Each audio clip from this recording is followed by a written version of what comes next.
उद्धव ठाकरे आणि राज ठाकरेंमध्ये अद्याप थेट संवाद नाही। दोन्ही भावांमध्ये नातेवाईकांच्या माध्यमातून संवाद। वरिष्ठ सूत्रांची न्यूज 18 लोकमतला माहिती।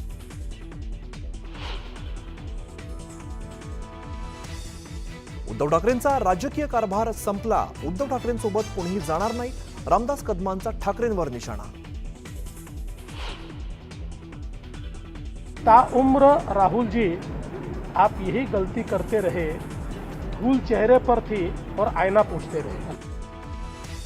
राहुल गांधींनी केलेल्या टीकेला फडणवीसांचं प्रत्युत्तर। खास शायरीतून मुख्यमंत्री फडणवीसांची खोचक टीका।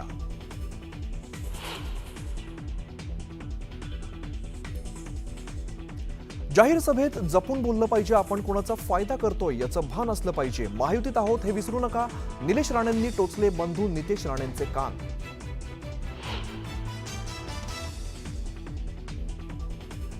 चंद्रहार पाटील उद्या शिंदेच्या शिवसेनेत प्रवेश करणार। उद्या संध्याकाळी 5 वाजता ठाण्यात पक्षप्रवेश। मोठी जबाबदारी मिळण्याची शक्यता।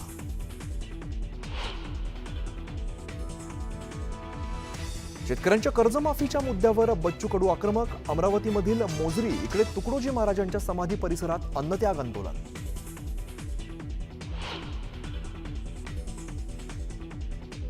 मुंबईत वर्षा गायकवाडांच्या नेतृत्वात काँग्रेसचं जनआक्रोश आंदोलन। कुर्ल्यातील भूखंड अदानींना देण्याच्या निर्णयाचा काँग्रेसकडून निषेध।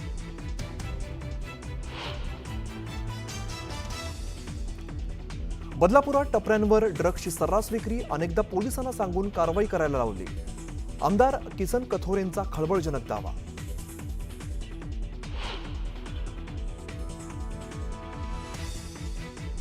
टोल चुकवून पळणाऱ्या वाहनाने कर्मचाऱ्याच्या अंगावर घातली गाडी। टोल कर्मचारी गंभीर जखमी। चंद्रपूर जिल्ह्यातील बल्लारपूर शहराजवळची घटना।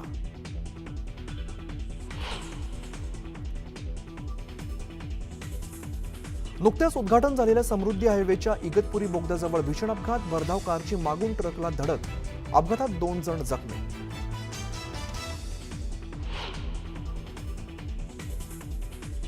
आणि संत गजानन महाराज पालखीचं वाशिम जिल्ह्यात आगमन। पालखीचा पुढील 4 दिवस मुक्काम वाशिम जिल्ह्यात।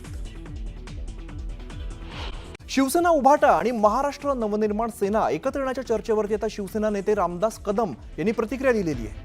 उद्धव ठाकरेंसोबत कोणीही जाणार नाही। वरळीत आदित्य ठाकरेंना राज ठाकरेंनी मदत केली, मात्र उद्धव ठाकरेंनी अमित ठाकरेंसमोर उमेदवार दिला असं रामदास कदम यांनी म्हटलंय। तसंच गजानन कीर्तीकरांच्या शिवसेना एकत्र येण्याच्या वक्तव्यावर सुद्धा रामदास कदम यांनी प्रतिक्रिया दिलेली आहे। उद्धव ठाकरे सोबत कोणी जाणार नाही। उद्धव ठाकरेंचा सगळा कारभार आता संपलेला आहे राजकीय। हम दो हमारे तीन एवढंच शिल्लक राहणार आहे। ते मी अनेकवेळेला बोललोय। म्हणून ठाकरे ब्रँड आता आमच्याकडे आहे। शिवसेना प्रमुखांचे विचार आमच्याकडे आहेत। शिवसेनेचं नाव आमच्याकडे आहे। शिवसेनेचं सिम्बॉल आमच्याकडे आहे। ठाकरे ब्रँड आता आमच्याकडे आहे। राज ठाकरे जाणं न जाणं त्यांचा विषय आहे।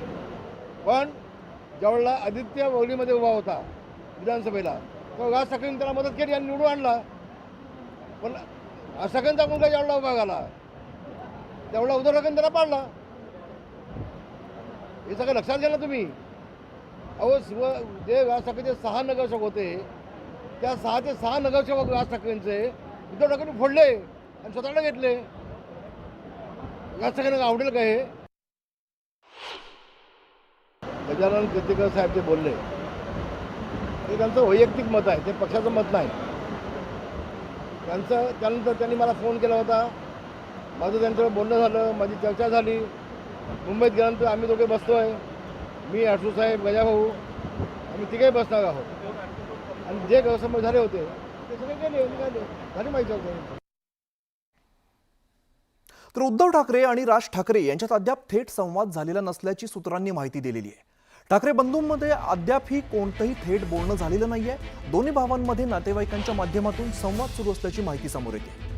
राज आणि उद्धव दोन्ही भाऊ एकत्र येण्यात नातेवाईकांनी पुढाकार घेतल्याची माहिती समोर येते। काही जवळचे नातेवाईक दोन्ही ठाकरेंमध्ये समेत घडवण्याचा प्रयत्न करत असल्याची माहिती आहे। तर मुंबई महापालिकेसह स्थानिक स्वराज्य संस्था निवडणुकीपूर्वी दोघांमध्ये समेट घडवण्याचा प्रयत्न सुरू असल्याची माहिती आहे।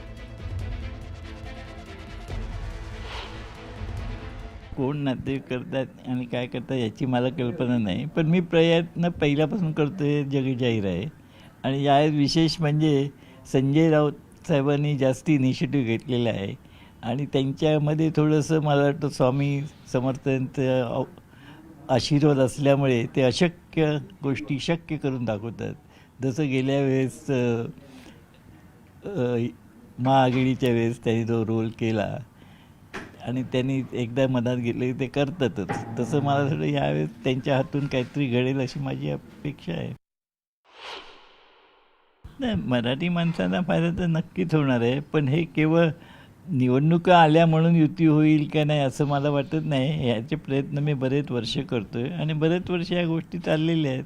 त्यामुळे केवळ निवडणूक आली म्हणून युती आणि नंतर वेगळं असं काही नाही होणार नाही आहे. येणार तर मनमिलन चांगलं होईल असं मला वाटतं. फायदा तोटा हे ते दोघे ठरवतील, ह्याच्याविषयी मी काय बोलू शकत नाही. फक्त माझी मामा म्हणून एकच इच्छा आहे की दोघांनी एकत्र यावं. दोघांनी चांगलं रक्ताचं नातं आहे, blood is thicker than water. त्या गोष्टीकडे ह्या दृष्टिकोनातून मी बघत असतो. दोन्ही भाऊ एकत्र येण्याची तयारी सुरू झालेली आहे. त्यात नातेवाईकसुद्धा इन्व्हॉल्व झाले. म्हणजे आता आम्ही सर्वच मिळून त्या ठिकाणी म्हणजे आम्ही सगळे शिवसैनिक सगळे विचारून पदाधिकारी हे सगळे मोठे मोठे हे सगळे पदाधिकारी मी त्यांना विचार बाबा काय तुमचं मत आहे. नाही दोन भाऊ एकत्र आलेच पाहिजे असं म्हणतात सगळे आणि म्हणून दोन्ही भाऊ एकत्र येतील आणि भाजप शिंदे दादा या महायुतीला धडा देतील. आता या संदर्भातलीच एक विशेष बातमी बघूया. राज्याच्या राजकारणामध्ये ठाकरे बंधू एकत्र येणार अशी जोरदार चर्चा सुरू असताना मनसेने आपली अधिकृत भूमिका जाहीर केलेली आहे. मनसे शिवसेनेकडे कोणताही प्रस्ताव घेऊन जाणार नाही असं मनसेकडून स्पष्ट करण्यात आलंय. त्यामुळे आता ठाकरेंची शिवसेना मनसेला प्रस्ताव पाठवणार का बघूया. मनसेकडून सांगितलं जात आहे की युतीचा प्रस्ताव पाठवा. ठीक आहे, बघू ना जे महाराष्ट्राच्या जनतेच्या मनात ते होईल. शुक्रवारी उद्धव ठाकरेंनी हे अतिशय सूचक वक्तव्य केलं आणि राज्याच्या राजकारणात नव्या चर्चेला तोंड फुटलं. कारण गेल्या काही दिवसांपासून राजकीय वर्तुळात ठाकरे बंधूंच्या एकत्र येण्याबद्दलची जोरदार चर्चा रंगली. आता खुद्द उद्धव ठाकरेंनी त्याबद्दल भाष्य केल्यामुळे या चर्चेला अधिकच बळ मिळालं. संदेश कशाला मी बातमीच देईन ना तुम्हाला. माझ्याकडे शिवसैनिकांच्या मनात कुठेही संभ्रम नाही आणि जे काही त्यांचे सुद्धा सैनिक एकमेकाच्या आमच्या संपर्कात आहेत त्यांच्याही मनात संभ्रम नाही. उद्धव यांच्या वक्तव्यामुळे ठाकरेंच्या मनोमिलनाला एक प्रकारे संजीवनीच मिळाली आहे. खरं तर अलीकडच्या काळात युतीबाबतची पहिली साथ घातलेली ती राज ठाकरेंनी. महेश मांजरेकरांना दिलेल्या एका मुलाखतीत दोन्ही भाऊ एकत्र येतील का या प्रश्नाविषयी राज ठाकरे खुलून बोलले. प्रश्न असा आहे ना की या सगळ्याच्यामध्ये कुठच्याही मोठ्या गोष्टीसाठी मला असं वाटतं आमच्यातले वाद, आमच्यातली भांडणं, आमच्यातल्या गोष्टी या किरकोळ आहेत. महाराष्ट्र खूप मोठा आहे हो, कळलं का? या महाराष्ट्राच्या अस्तित्वासाठी, मराठी माणसाच्या अस्तित्वासाठी ही भांडणं आणि हे वाद आणि ह्या सगळ्या गोष्टी अत्यंत क्षुल्लक आहेत, अत्यंत क्षुल्लक आहेत. त्याच्यामुळे एकत्र येणं आणि एकत्र राहणं यात काही मला फार कठीण गोष्ट आहे असं तर मला वाटत नाही. पण तेव्हा राज ठाकरेंच्या या प्रस्तावावरती उद्धव ठाकरेंनी अटी शर्तीयुक्त भूमिका घेतलेली दिसली.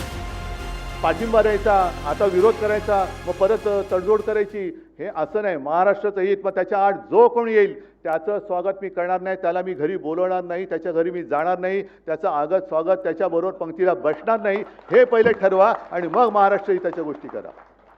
बाकी आमच्यातली भांडणं मी आज सांगतो, जी काय भांडणं माझ्याकडनं नव्हतीच कोणाशी, मिटून टाकली चला, पण पहिले हे ठरवा. मधल्या काळात दोन्ही भाऊ परदेशवारीवर गेले आणि युतीच्या चर्चाही हवेतच विरल्या. पण जशा महापालिका निवडणुका जवळ येऊ लागल्यात तसे युतीचे प्रयत्न सुद्धा जोर धरू लागलेत आणि या चर्चांना अधिक बळ मिळालं ते उद्धव ठाकरेंच्या एका विधानामुळे. माझ्याकडे शिवसैनिकांच्या मनात कुठेही संभ्रम नाही आणि जे काही त्यांचे सुद्धा सैनिक एकमेकाच्या आमच्या संपर्कात आहेत त्यांच्याही मनात संभ्रम नाही.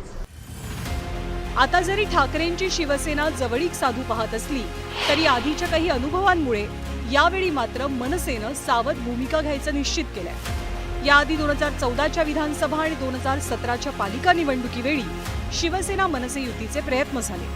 पण दोन्ही वेळेला हे प्रयत्न उद्धव ठाकरेंकडनं पूर्णत्वास गेले नसल्याचा अनुभव असल्याचं मनसेचे नेते सांगतात. त्यामुळे यावेळी आधी प्रस्ताव आणि मगच चर्चा अशी ठाम भूमिका मनसेची आहे. तर उद्धव ठाकरेंच्या पक्षाकडनं मनोमिलनाबद्दल सकारात्मक सूर लावला जातोय. आता चर्चा जर ते घडवण्यात आणत असतील आणि त्यांच्या खरोखर मनात ती इच्छा असेल तर त्यांनी प्रस्ताव घेऊन यायला हवं ना. त्यामुळे तो आला प्रस्ताव तर त्याच्यावर नक्कीच सकारात्मक जो काही आहे तो विचार होईल आणि त्याच्यावर निर्णय होईल आणि राज ठाकरे साहेब त्याच्यावर नक्की काय सकारात्मक निर्णय घेऊ शकतात. सकारात्मक पाऊल टाकायचं आहे तो मागे वळून पाहत नाही. आम्ही मागे वळून पाहत नाही, लक्षात घ्या. आम्ही अजिबात मागे वळून पाहत नाही. आम्ही भविष्य पाहतो. ते 2014ला काय झालं, 1918ला काय झालं, 1857च्या बंडामध्ये तुमचा विचार असा होता, 1622ला मग असं होतं. किती मागे जाणार आहात तुम्ही, किती मागे जाणार? आमची भूमिका स्पष्ट आहे की भविष्याकडे पाहतो. ठाकरे बंधूंच्या युतीबाबत आधी आदित्य ठाकरेंनी सकारात्मक विधान करणं, मग कल्याण डोंबिवली आणि नाशिक सारख्या प्रमुख शहरांमध्ये उबाठा आणि मनसेच्या कार्यकर्त्यांनी सुरात सूर मिसळणं, अमित ठाकरेंनी युतीबाबत सावध पण सकारात्मक मत मांडलं आणि उद्धव ठाकरेंनी आता थेट मनातली गोष्ट मांडणं. यातून नेमके कसले संकेत मिळतात याचीच बेरीज वजाबाकी सध्या मनसे आणि ठाकरेंच्या कार्यकर्त्यांच्या मनात सुरू आहे. Bureau report, news 18 Mumbai. तर मनसेसोबतच्या युतीबाबत उद्धव ठाकरे सकारात्मक असल्याचं उबाटा शिवसेनेच्या नेत्या किशोरी पेडणेकरांनी सांगितलेलं आहे. तसंच हे मनोमिलन व्हावं यासाठी नातेवाईक प्रयत्न करतायत का आपल्याला माहिती नसल्याचं त्यांनी स्पष्ट केलंय. अगदी सगळे सकारात्मक आहेत.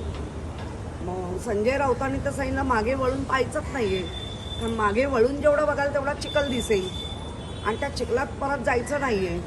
त्यामुळे आपण सकारात्मक राहूया, भविष्य बघूया. त्यांनी एकत्र यावं किंवा न यावं हा त्यांचा विषय आहे ना. त्यांनी बॅट बॉल खेळावा की टेबल टेनिस खेळावा हा त्यांचा विषय आहे. आम्ही कसं काय बोलणार त्याच्यामध्ये? त्यांचे स्वतंत्र पक्ष आहेत, त्यांनी त्यांचं बघावं. पण काही जरी झालं तरी महायुती मोठ्या फरकाने येणाऱ्या स्थानिक स्वराज्य निवडणुका जिंकणार, तयारी तशी चालू आहे आणि जनमानसामध्ये तशी इमेज आमच्या सरकारची तशी झालेली आहे. म्हणून ज्यांना भीती वाटत असेल आणि त्या भीतीपोटी एकत्र येत असतील त्याला आम्ही काय करणार? ते एकत्र येतील. आता वेगळे झाले तर पुन्हा एकत्र येतील. त्यामुळे आले तरी त्यांनी काय, शेवटी असं आहे की जो कौल महायुतीला मिळाला आहे राज्यामध्ये तो आता मिळालं, प्रचंड यश महायुतीला मिळालं. उद्याच्या स्थानिक स्वराज्य संस्थेला ते मिळणारे मोठेच यश मिळणार आहे, कारण हे जनतेच्या मनात सरकार निवडून आलेलं आहे. तर कोणी एकत्र येण्यानं काही फारसं त्या प्रक्रियेत परिणाम होईल असं मला अजिबात वाटत नाही. तर पक्षप्रमुख उद्धव ठाकरेंच्या उपस्थितीमध्ये शिवसेना उबाटा पक्षाची मातोश्रीवरती बैठक पार पडली. या बैठकीला किशोरी पेडणेकर, विनायक राऊत, अमोल कीर्तीकर हजर होते. तर या बैठकीमध्ये मनसेसोबतच्या युतीबाबतच्या मुद्द्यावर कोणतीही चर्चा झाली नसल्याचं किशोरी पेडणेकरांनी बैठकीनंतर सांगितलंय. त्याच्यावर चर्चा झालेली नाही. जी चर्चा झाली ती सगळ्या नागरिकांसाठीच की आता आलेला पावसाळा अचानक आल्यानंतर जी तुंबापुरी झाली, त्याच्यानंतर जे आजार वाढले हे होत आहे, त्या आपापल्या वस्ती पातळीवर आपल्या गटप्रमुखांचं, उपशाखा प्रमुखांचं लक्ष आहे का, नगरसेवकांचं लक्ष आहे का, विभाग प्रमुख म्हणून तुम्ही लक्ष देताय का, याच गोष्टीवरती चर्चा झाली.